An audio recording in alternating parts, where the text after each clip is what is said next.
gente colocou aqui na tela de vocês, o ministro Alexandre de Moraes determinou que a prisão de Bolsonaro fosse sem algemas e sem qualquer tipo de acompanhamento midiático. Além disso, o que acabou também incorporando essa decisão, que decretou a prisão preventiva do ex-presidente nesse sábado, o ministro Alexandre de Moraes citou a distância da casa de Bolsonaro, da Embaixada dos Estados Unidos e destacou que o ex-presidente já planejou pedir asilo anteriormente à Argentina. A gente vai destacar para vocês alguns trechos da decisão, a gente vai colocar aí na tela para vocês acompanharem junto com a gente, porque olha só o que o ministro Alexandre de Moraes falou, que é importante destacar que o condomínio do réu, nesse caso o ex-presidente, está localizado a cerca de 13 quilômetros do setor de Embaixada Sul de Brasília, onde fica localizada a Embaixada dos Estados Unidos, numa distância que pode ser percorrida em cerca de 15 minutos de carro.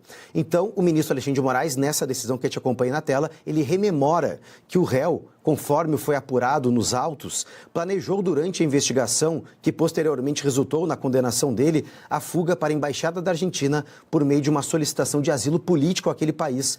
Os próprios agentes da Polícia Federal encontraram, num pendrive, em documentos que estavam na casa do ex-presidente durante o mandado de busca e apreensão, esse documento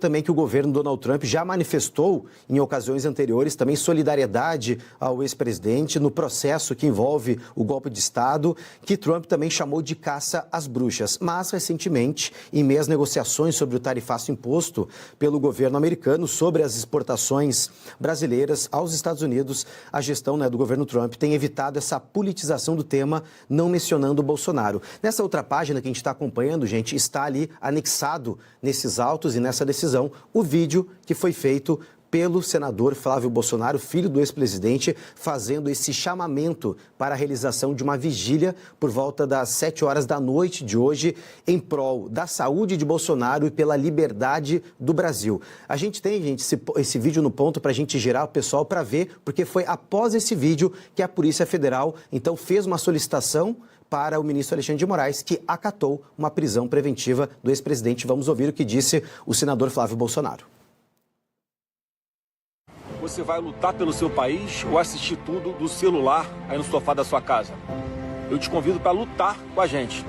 Nesse primeiro momento, a gente vai buscar o Senhor dos Exércitos. Eu te convido para uma vigília que começa nesse sábado, dia 22 de novembro, a partir das 7 da noite, aqui no balão do Jardim Botânico, na altura do condomínio do meu pai, o Solar de Brasília 2, para orarmos pela saúde dele e pela volta da democracia no nosso país.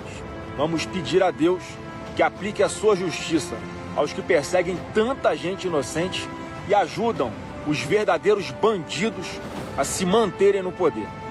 Não tem mal que dure para sempre, e Deus fala na Bíblia que a escuridão mais forte é exatamente a que precede a chegada da luz. E se o momento é o mais difícil para a gente, pode ter certeza, Isaías 58:10. Te espero lá, porque a gente não vai desistir do Brasil de jeito nenhum. A nossa pátria não vai continuar nas mãos de ladrões, bandidos e ditadores. E com a sua força, a força do povo, a gente vai reagir e resgatar o Brasil desse cativeiro que ele se encontra hoje. Quando os ímpios sobem ao poder, o povo se esconde. Mas quando eles perecem, os justos se multiplicam. Provérbios 28:28. Vem com a gente, vamos lutar. Te espero aqui.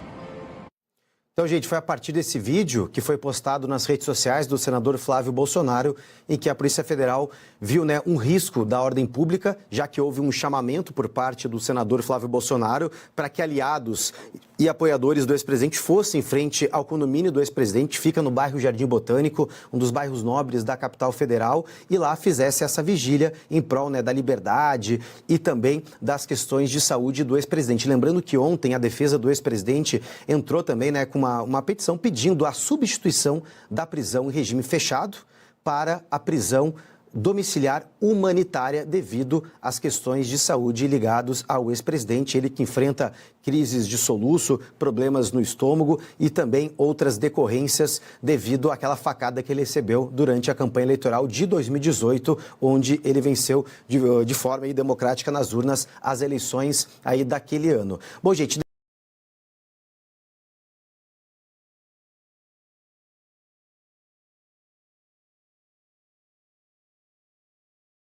vamos voltar a conversar com o advogado Emanuel Pessoa, a gente vai repercutindo todos os detalhes. Doutor, é importante agora também a gente entender os próximos passos também.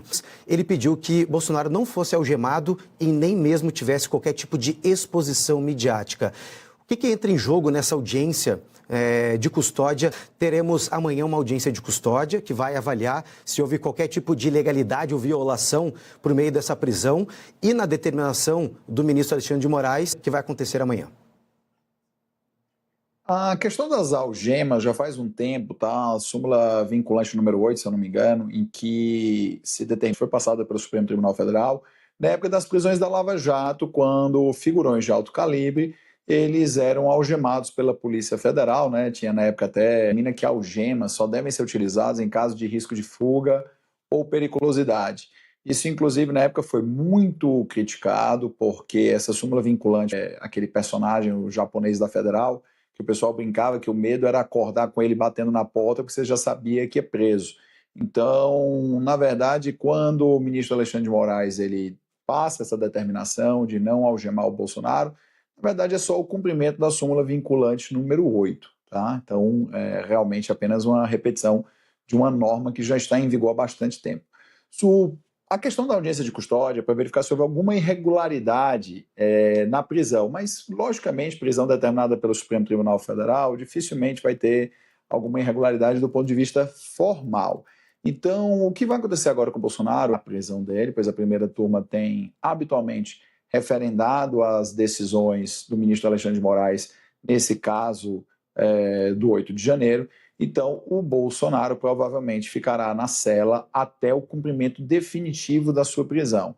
Quando se iniciar o cumprimento definitivo da prisão do Bolsonaro, é que vai ter que se decidir, o Alexandre de Moraes que decidirá, se o Bolsonaro vai cumprir prisão domiciliar por conta do seu estado de saúde, se ele ficará na carceragem da Polícia Federal em sala de Estado-Maior, o que é previsto pela legislação para algumas autoridades e em certos casos específicos, se o Bolsonaro ele vai para um batalhão militar. Nesse caso, existe jurisprudência.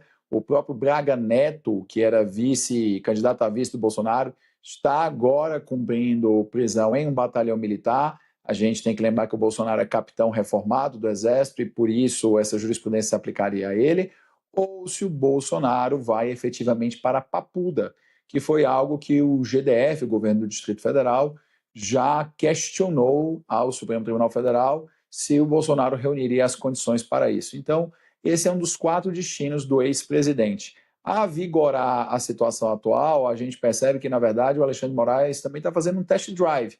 Dadas as condições de saúde do Bolsonaro, que levaram ele a estar em prisão domiciliar até o presente momento, o Moraes está testando se a carceragem da Polícia Federal consegue atender às necessidades de saúde do Bolsonaro, para que, caso atenda, o Bolsonaro não fique em domiciliar, mas fique numa sala da Polícia Federal, à semelhança do que aconteceu com o Lula quando ele ficou os 508 dias preso lá em Curitiba. Afinal de contas, se o Bolsonaro vai para a Papuda ou até mesmo para a cela da Polícia Federal sem condições de cuidar da saúde dele, e ele morre pelas complicações físicas que ele tem até hoje complicações da facada, aí o mundo, aliás, meio Brasil, desabaria ainda mais na cabeça do Alexandre de Moraes. Então, na verdade, eu entendo que a escolha da carceragem da Polícia Federal, com essa determinação específica do atendimento médico, serve como um tipo de test drive para que o Moraes veja se essa carceragem tem condições de ser o destino do Bolsonaro na prisão, no cumprimento da pena do 8 de janeiro. Manuel, você ainda tocou num ponto bastante interessante, né, nessa questão do test drive, porque levantamos diversas hipóteses sobre qual seria, né, o destino do ex-presidente em caso, né, do início da execução da pena em regime fechado. Você citou, né, a questão da Papuda, diversos aliados e parlamentares já fizeram visitas dizendo que não há condições de receber o ex-presidente. Tem essa cela de Estado-Maior na PF, onde ele também terá acesso integral a médicos ao longo dessa prisão preventiva, e também se fala muito num presídio do Exército, né? Ou como ele é militar, poderia ficar lá. Dentro dessas três possibilidades ou desses três cenários, qual o local que você considera que seria melhor para o ex-presidente iniciar a execução da sua pena?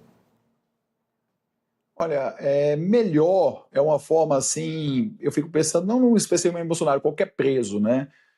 Melhor não existe, mas como a presidência existe um precedente que se chama Fernando Collor de Mello. O Collor, quando teve a condenação definitiva e teve o cumprimento da pena iniciado, foi enviado para um presídio comum em Maceió. 8 dias depois, por questões de saúde, o Collor foi enviado para a sua luxuosíssima casa, onde ele está cumprindo a sua pena. Então, o Bolsonaro tentou, pela sua defesa, pedir que a pena fosse cumprida em regime domiciliar, prisão, inclusive durante o mandato, em função de complicações decorrentes da facada que ele levou na campanha presidencial de 2018. O Bolsonaro tem soluções. A segunda opção é a carceragem da Polícia Federal, que é onde tem uma sala de Estado maior, que já é uma previsão legal para algumas autoridades. Então, o Alexandre de Moraes claramente não quer que o Bolsonaro cumpra a prisão domiciliar, porque, do contrário, ele teria determinado a proibição da vigília e não a condução coercitiva para a Polícia Federal. Poderia ter determinado a proibição da vigília, mas, obviamente, ele quer que o Bolsonaro cumpra o regime não em domiciliar, seja porque ele é mais durão, seja por questões pessoais, seja pelo que for, mas é claramente a intenção dele. E aí, essa questão da especificidade da ordem judicial para ter um atendimento médico constante é para verificar se o Bolsonaro tem condições de ser tratado nos seus problemas de saúde na carceragem da Polícia Federal. A outra opção é um batalhão militar, que também tem jurisprudência, é o caso do Braga Neto. Isso pode acontecer porque o Bolsonaro é um ex-capitão do Exército. E a quarta opção é a papuda, que dificilmente vai acontecer, porque iria parecer um revanchismo pessoal do Alexandre de Moraes, já que o Lula não foi para uma cadeia comum, né? Collor não foi para a cadeia comum. Se você mandasse o Bolsonaro para a cadeia comum, ficaria muito claro que era uma questão pessoal e não uma questão de jurisprudência.